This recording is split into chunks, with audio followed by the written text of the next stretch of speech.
संत ज्ञानेश्वर महाराजांच्या पालखीनं सासवड ते जेजुरी असा प्रवास केलाय। जेजुरीमध्ये पालखी आल्यानंतर त्याचं भंडारा उधळत या ठिकाणी स्वागत करण्यात आलं। यावेळी संपूर्ण वातावरण आपल्याला भारावलेलं पाहायला मिळालं। जेजुरीमधली दृश्य आपण बघतो। जेजुरीमध्ये जेव्हा माऊलींची पालखी आली तेव्हा भंडारा उधळला गेला आणि तेव्हाची दृश्य आपण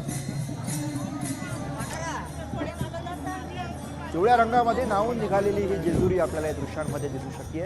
संत ज्ञानेश्वरांच्या पालखीचा सासवड ते जेजुरी असा प्रवास आणि त्या दरम्यानची ही दृश्य।